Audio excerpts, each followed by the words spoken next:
Assalamualaikum warahmatullahi wabarakatuh. Perkenalkan, nama saya Rizky Nufadia dari kelas 10 TJKT 1. Di sini saya akan membacakan tugas 5. Soal pertama, generasi pertama atau 1G merupakan teknologi handphone yang menggunakan sistem ... Jawaban, sistem analog. Nomor 2, generasi pertama atau 1G ini menggunakan teknik komunikasi yang disebut komunikasi frekuensi division multiple access atau VDMA. Nomor 3, teknik VDMA memungkinkan untuk membagi-bagi alokasi frekuensi pada satu sel untuk digunakan masing-masing pelangganan di sel tersebut, sehingga setiap pelangganan saat melakukan pembicaraan seperti titik-titik sendiri.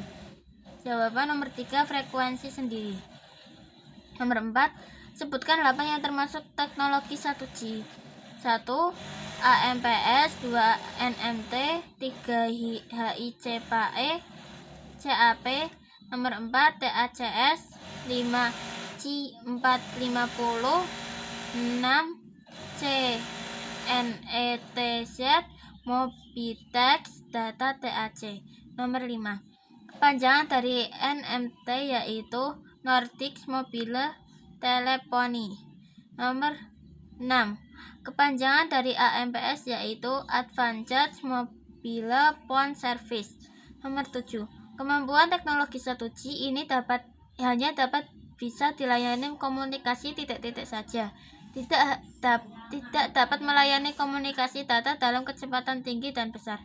Jawaban, komunikasi suara saja tidak dapat melayani komunikasi data dalam kecepatan tinggi dan besar.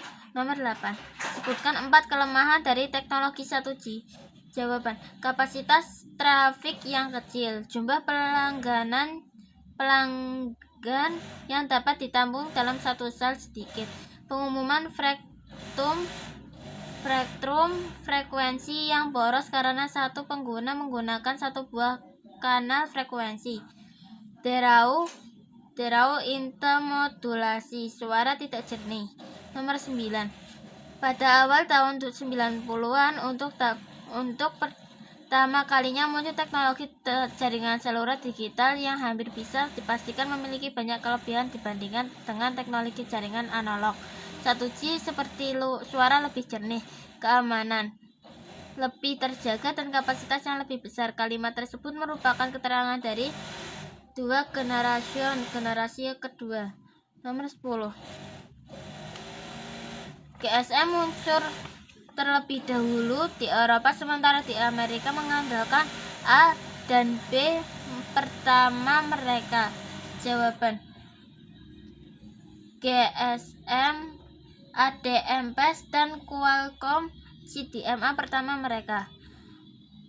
Nomor 11, sebutkan 2 contoh dari 2G, 1 dan 2. Jawaban, GSM dan CDMA. Nomor 12, apa kepanjangan dari GSM? Yaitu GSM adalah Global System for Mobile. Nomor 13, kepanjangan dari CDMA yaitu Code Division Multiple Access.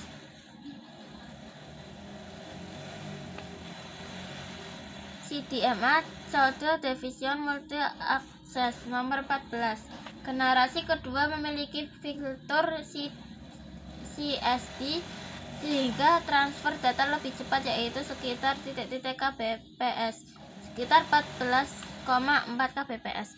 Nomor 15, sebutkan yang termasuk teknologi 2G. Sebutkan 7. 1. Time Division Multiple Access, Personal Digital Cellular, IDEN, Digital European Cordless Telephone, Personal Headphone Service, IS59 CDMA, Global System for Mobile. Nomor 16, TDMA kepanjangannya adalah Time Division Multiple Access. Nomor 17, PDC kepanjangannya adalah Personal Digital Cellular. Nomor 18. Cara kerja teknologi ini adalah dengan membagikan lokasi frekuensi radio berdasarkan satuan waktu. Teknologi ini dapat melayani 3 sesi penelponan sekaligus dengan melakukan pengulangan pada irisan-irisan satuan waktu dalam satu channel radio. Jadi sebuah channel frekuensi dapat melayani 3 sesi penelponan pada jeda waktu yang berbeda, tetapi tetap berpola dan berkesinambungan. Dengan merangkaikan seluruh bagian waktu tersebut, maka akan terbentuk sebuah sesi komunikasi. Kalimat tersebut merupakan penjelasan dari TDMA. Nomor 19. Teknologi ini memiliki cara kerja yang relatif sama dengan TDMA. Perbedaannya adalah area implementasinya. TDMA lebih banyak digunakan di Amerika Serikat, sedangkan teknologi ini banyak diimplementasikan di Jepang. Kalimat tersebut merupakan keterangan dari jawaban PDC. Nomor 20. Merupakan teknologi yang hanya digunakan di perangkat dengan merek tertentu, proprietary teknologi VPN. Teknologi ini merupakan milik perusahaan teknologi komunikasi terbesar di Amerika, Motorola, dan kemudian dipopulerkan di perusahaan Nextel. Kalimat tersebut merupakan keterangan dari jawaban Eden. Nomor 21. Eden berbasis teknologi TDMA dengan akselerator GSM yang bekerja pada frekuensi 80 MHz, umumnya digunakan untuk aplikasi A dan B. Jawaban: aplikasi privat, mobil radio, dan push to talk. Nomor 22. Dalam teknologi Eden, kepanjangan PMR adalah Private Mobile Radio. Nomor 23. Berdasarkan teknologi TDMA difokuskan untuk keperluan bisnis dengan skala enterprise, bukan skala service provider yang melayani pengguna dalam jumlah yang sangat banyak.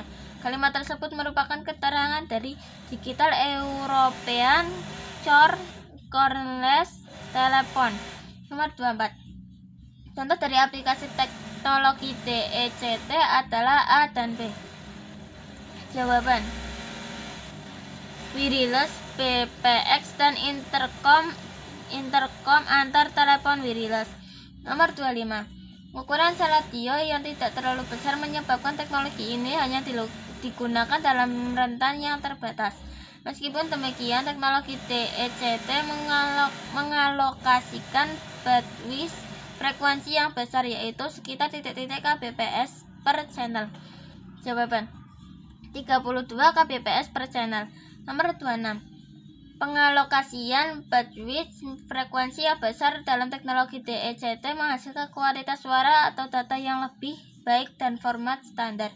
Jawaban: format STAMUR ISDN. Nomor 27.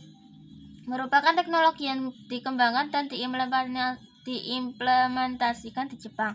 Teknologi ini tidak berbeda jauh dari DECT yang juga mengalokasikan 32 kbps channel untuk menjaga kualitasnya. Kalimat tersebut merupakan keterangan dari jawaban PHPS atau Personal Handphone Service. Nomor 28.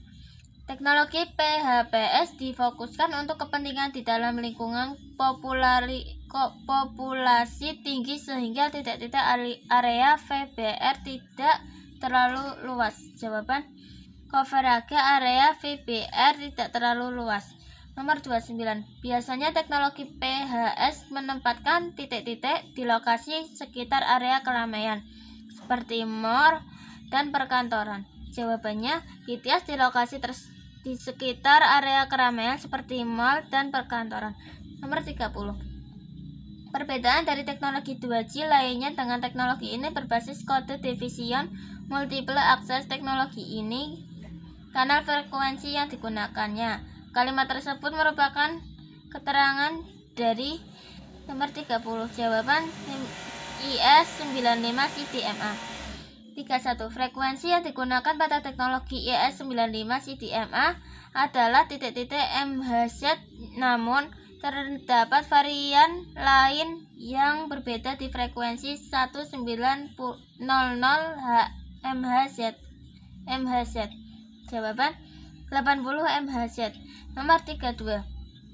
Teknologi GSM menggunakan sistem TDMA dengan lokasi kurang lebih sekitar 8 pengguna di dalam satu channel frekuensi sebesar 200 kHz per satuan waktu. Awalnya frekuensi yang digunakan adalah 900 MHz. Pada perkembangannya frekuensi yang digunakan adalah A MHz dan B MHz. Jawaban: interface yang lebih bagi para provider maupun para penggunanya. Nomor 34. Selain itu, kelebihan dari 33. Kelebihan dari GSM adalah titik-titik yang lebih bagi para provider atau maupun para penggunanya. Interfase yang lebih bagi para provider maupun para penggunanya. Nomor 34. Selain itu, kelebihan dari GSM adalah kemampuan titik-titik antar sesama provider membuat pengguna dapat bebas berkomunikasi. Jawaban: roaming antar sesama provider membuat pengguna dapat bebas berkomunikasi. Nomor 35. Pada generasi kedua, selain digunakan untuk komunikasi suara, juga bisa digunakan untuk titik-titik. Sebutkan 4. Mengirim pesan teks, mengirim pesan multimedia, akses internet dasar, email, dan pengiriman data. Nomor 36. Kepanjangan dari SMS adalah Short Message Service. Nomor 37.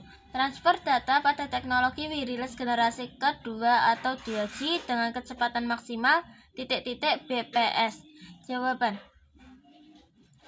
9600 bps bit per sound.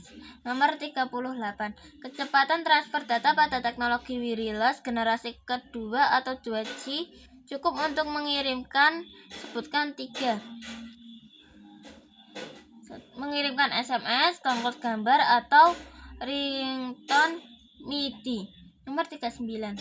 SMS adalah layanan dua arah untuk mengirim pesan pendek sebanyak titik-titik karakter. 160 karakter. 40. Kelebihan 2G dibandingkan 1G, selain layanan yang lebih baik dari segi kapasitas juga lebih besar. Suara yang dihasilkan menjadi lebih jernih karena berbasis digital. Maka sebelum dikirim sinyal, suara titik-titik diubah menjadi sinyal digital. Jawaban: analog diubah menjadi sinyal digital. Nomor 41. Perubahan dari analog ke digital pada 2G memungkinkan dapat diperbaikinya kerusakan sinyal suara akibat gangguan noise atau titik-titik frekuensi lainnya. Jawaban: interferensi frekuensi lainnya. Nomor 42. Kemampuan optimasi sistem pada 2G yang ditunjukkan dengan kemampuan kompresi dan coding data digital. Tenaga yang diperlukan untuk sinyal sedikit sehingga dapat menghemat baterai, sehingga handset yang dipakai lebih lama dan ukuran baterai bisa titik-titik. Kecepatan data masih rendah. Nomor 44. Kelemahan dari teknologi 2G adalah tidak efisien untuk trafik titik-titik rendah. Nomor 5. Kelemahan teknologi 2G adalah jangkauan jaringan dari terbatas dan sangat tergantung oleh adanya BTS. Sekian dari saya. Wassalamualaikum warahmatullahi wabarakatuh.